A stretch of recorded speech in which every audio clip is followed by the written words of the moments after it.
Good evening. You're watching Outside the Box, the show that gives you the opportunity to interact with our political party candidates or political party candidates. As I mentioned, all registered parties have been invited to be part of this show.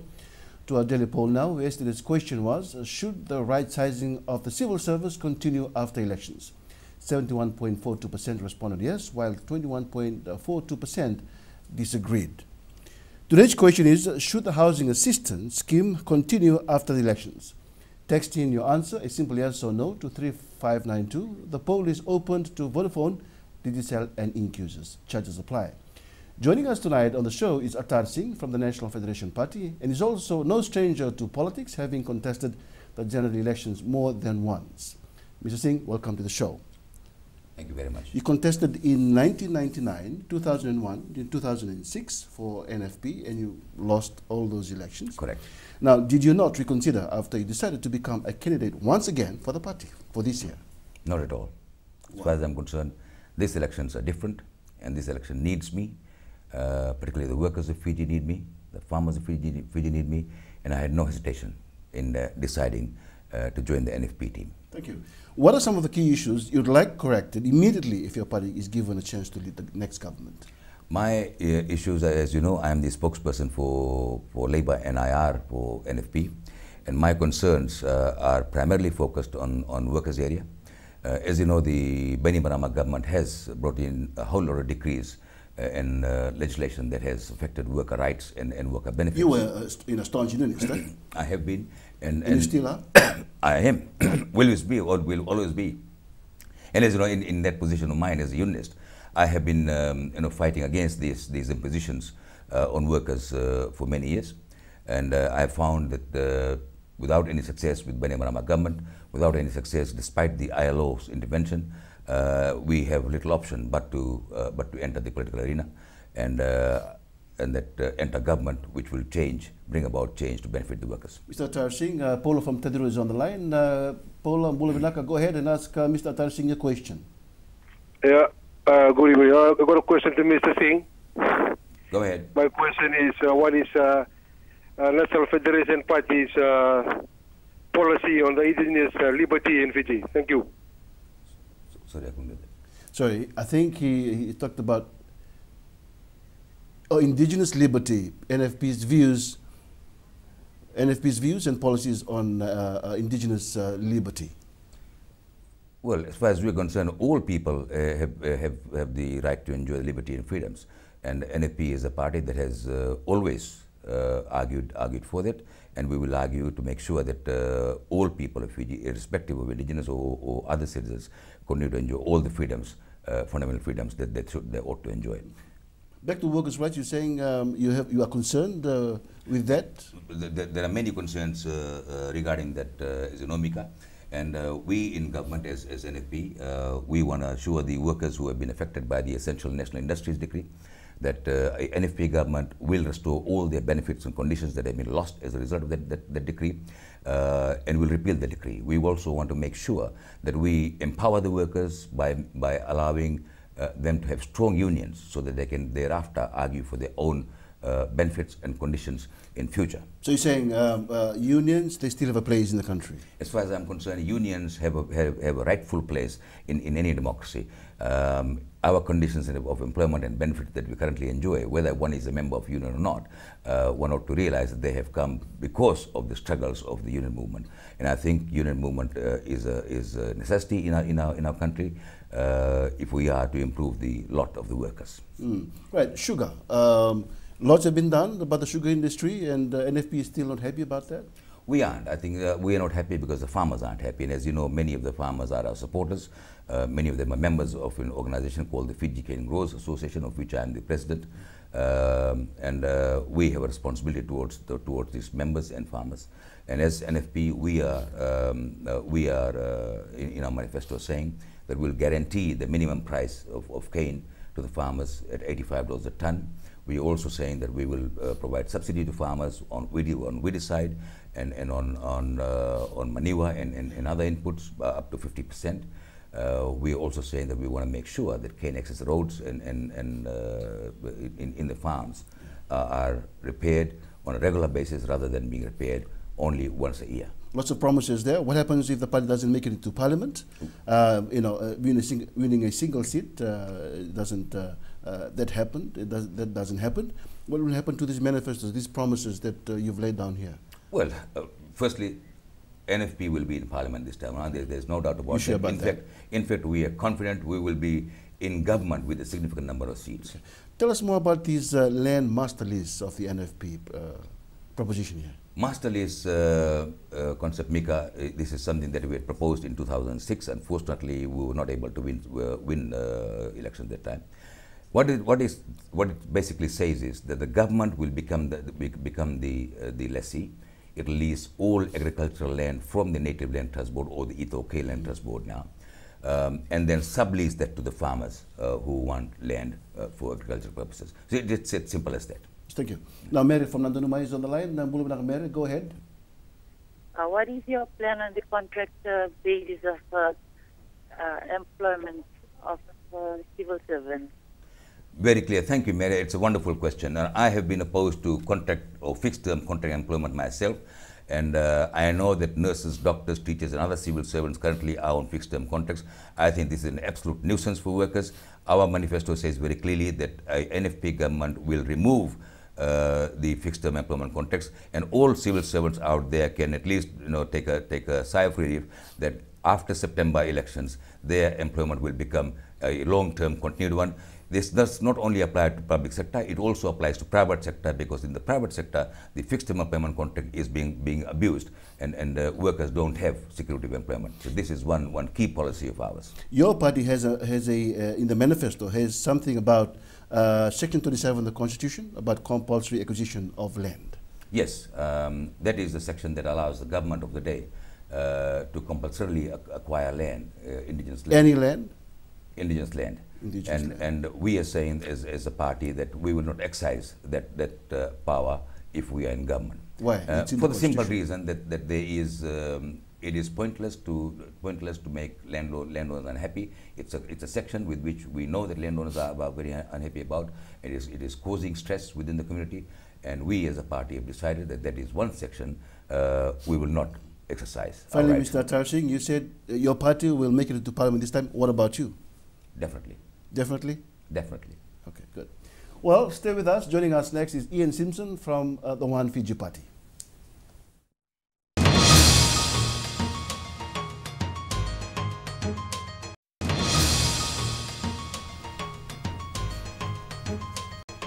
Welcome back. Join our discussion live tonight by texting in your questions to 3599 or call our studio line 3302-100. And remember, you can have your say in our daily poll. The question is still, should the housing assistance scheme continue after the elections? Simply text yes or no to 3592 to all Vodafone, Digicel and Ink users. Now, Ian Simpson joins us from the newly registered One Fiji Party. He's also one of the many candidates whose nomination was accepted by the Elections Office. Mr. Simpson, welcome to the show. Good evening, Mika. Now, why the decision to contest the elections in 2014? Well, I've always been interested in politics, and I've made submissions to the Guy Commission. So I'm concerned about the situation. We have an incredible population out there that's half of the population's in poverty. Yeah. We've got students out of work, degree holders. So it's a serious situation we have on our hands. I'd like to contribute, yeah. Do you think you have the solution to provide for those issues? Right? I certainly do. I mean, our party's coming through with a lot of fresh ideas. We've thought them through. We know they're achievable. Yeah. And we're really looking forward to putting it out there. Why choose to be a candidate for One Fiji Party? Well, they're new. They're fresh. A fresh line of candidates. I'm especially impressed by Filimone Osarongo. I think he's going to be an excellent leader into the future. I'm proud to stand beside him. We're going into this together, and I'm looking forward to it. Mr. Thompson, there's Paula from Tadiru on the line. Paula, go ahead and ask Mr. Thompson your question. I've got a question for Mr. Simpson. My question is, what is One Fiji's view on the rights of the indigenous people as declared by the UN Declaration in September 2007? Thank you. Did you hear that? Okay, go ahead, Mr. Thompson. Yes, I'm not the spokesman for that. Our party has cohorts, and so and also our manifesto is coming out on Thursday. So that question would be best reserved for our spokesman for indigenous issues. Yes. So, but personally, what's your view on that? What would be your view on that? well, the thing is, you have the international protocols and UN declarations and so forth. So we need to meet them. Everything, it's a matter of sitting down and working through the issues, as long as we don't impinge on other people's rights. Is the country meeting those standards or those commitments as you speak? Well, that's not my field of specialty, but I assure you, in these kind of situations, I would delve into it and become knowledgeable on the issues. Okay. Yeah. All right, good. Now, you were speaking to me about Section 121 of the 2000 Constitution. What about it? Well, what was learned from the Guy commissions in traveling around the country, they took some 7,000 submissions, and probably 99% of those submissions related to the non-delivery of government services. And so out of that, they put together the Accountability and Transparency Commission. Now, our view on that is that presently in the Constitution it's got there are three members. What's required now is an enabling law, and our view on that is that this body, the Commission, needs to be decentralized. So what we would be suggesting is that every district in the country would get 3 commissioners, and the people in those areas, and they may meet every 3 months or so with a traveling secretariat, but they will travel around the country, and then in that form we could hope that government services would improve, because the non-delivery of government services has led to us not achieving any of the objectives that we've led over the last 30-40 years in development. Thank you. Now, Emily from Suva is on the line. Bulubnaka Emily, go ahead and ask the question. Bulubnaka Emily. I think Emily has left us there, Mr. Thompson. Now, you were... Mr. Simpson, sorry, my apologies. Now, employment issue for our youths? On Thursday, we're going to roll out an incredible plan. I really would like, I don't want to preempt it, but I would like all of the... So your manifesto contains the secrets, huh? Well, it's not, we'll have solutions. We do have solutions, and they're achievable. And on Thursday, as we roll this out and go forward, it's all possible, and we do have solutions there. So. Now, a text question from one of the viewers. What can you do if you get into Parliament as compared to the current government? Well, dialogue is so important. But the way our party's set up, and it's so new and fresh, is that we are going to build to the future, to the next 4 years. In this process, we'd like to set up cells of 10. So you have leaders of 10. That way, throughout the country, we can have representation rather than just having branches here and there. Using this, the present social media, this will give an avenue for us to get feedback. So what we'd like to see is a constant feedback with the populace, and in that way we can best represent the people. So we are aiming for a better democracy. Okay. Maybe this is our last question of the night, Mr. Simpson. Okay, Mika from Levuka is on the line. Bulubnaka Mika. You. Bulubnaka Mika, your question? As we can see, Baini Maramagamun has done. Go ahead. Has done a lot for the. As you can see, Baini Maramagamun has done a lot for the people of Fiji, and still some people is not satisfied. Well, like one Fiji party. Yeah. And if one Fiji party goes into government, can they Can they do the same as what Bainimarama government is doing? Yeah, Mika. In fact, we can do a lot more because they haven't addressed the huge unemployment situation. They haven't developed, addressed the rural lack of development in the rural areas. What they've done is build highways to nowhere. Well, it's no use having a highway unless you have produce traveling over those highways, unless we have industry in the rural areas. We should be planting thousands of hectares of trees, replanting the coconut trees, and creating jobs out in those areas. We keep talking about it, but no action. So I refer to the Transparency and Accountability Commission being put in place. I ask that all parties that go into Parliament that we put this on the agenda. Thank you. So that within like 100 days, we are working on this issue. Thank you, Mr. Thompson. Simpson, right? Simpson. Okay. Time has caught up with us. In the final segment, we speak to Colonel Rika from FijiFirst.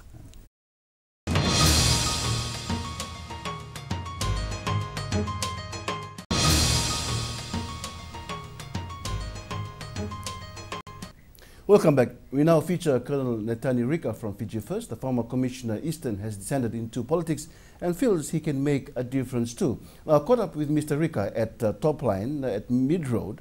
He was campaigning, or he's campaigning there tonight, and I spoke to him about his campaigning and why he's standing for elections.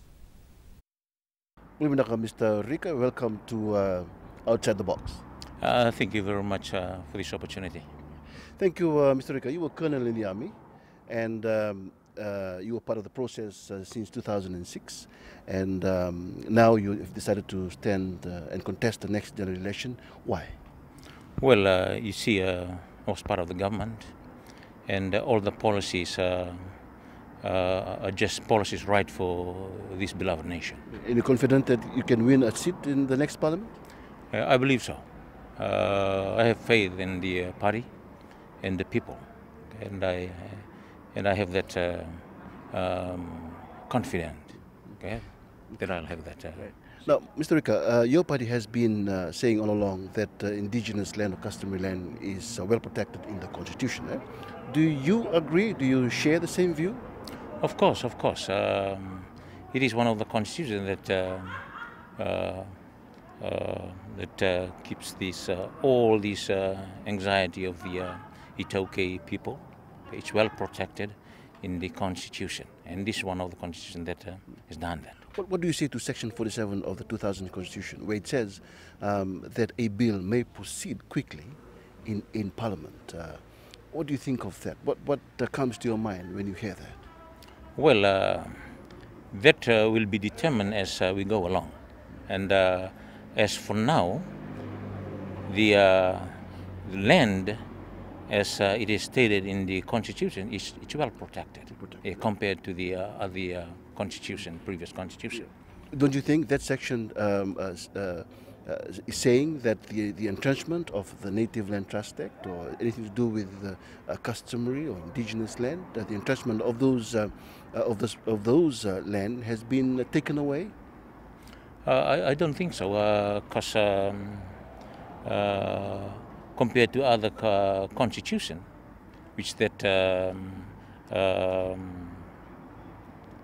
entrenchment were part of that. But this one, we don't have that, because it is well protected and we are confident of that, and nothing will remove it. Yeah. In the last constitution, the entrenchment was there. The GCC and the Senate were in existence. They ensured the protection of indigenous land, but in this one, it doesn't.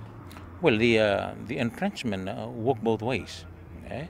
Like in the old constitution, it was there for a purpose, but okay, it was used for other purpose. Okay? That created a lot of transfer of land, which was supposed to be owned by the landowners. And that's why Section 28 is coming into the picture in the 2010 Constitution. It says it prevents the permanent alienation of any customary land. But then in Section 27, before that section, it says compulsory acquisition or arbitrary acquisition of any land, which includes indigenous land. To you, how does that section read to you? Well, it's a way to protect the land, the way it is put in the constitution. Doesn't it say that government of the day can come in and just take away any land for any public purpose without or with consent of the owners?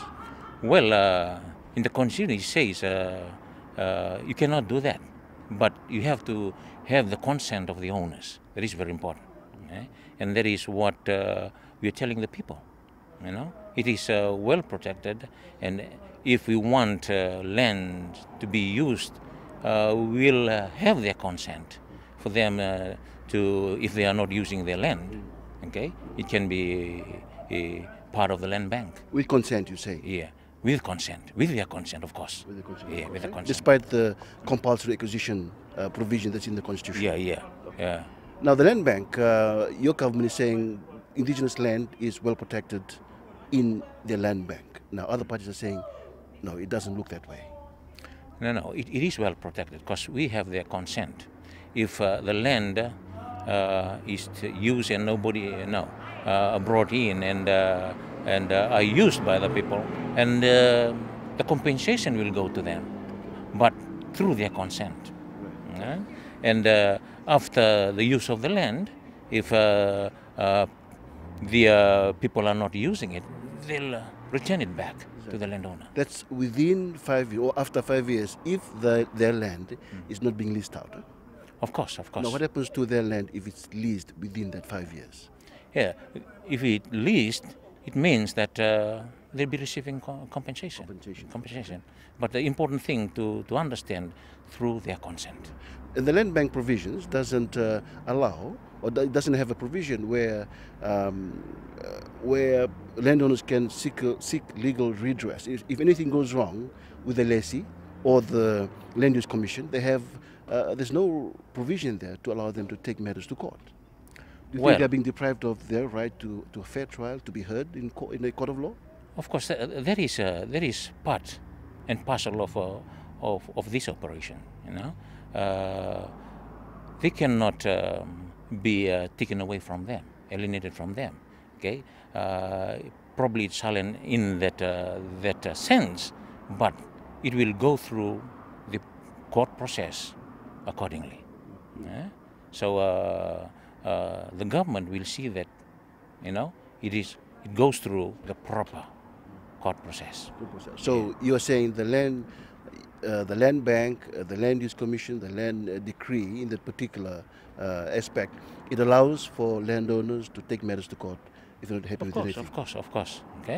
Like you said, we'll get their consent, and the laws are there, to protect them. And if they are not happy, they are advisors to advise them. And if there's illegal things happening, it will be taken to court. Of course, we'll see to that. Yeah. Do you see any good for the GCC to come back? Well, you see, the GCC is all the colonial legacy.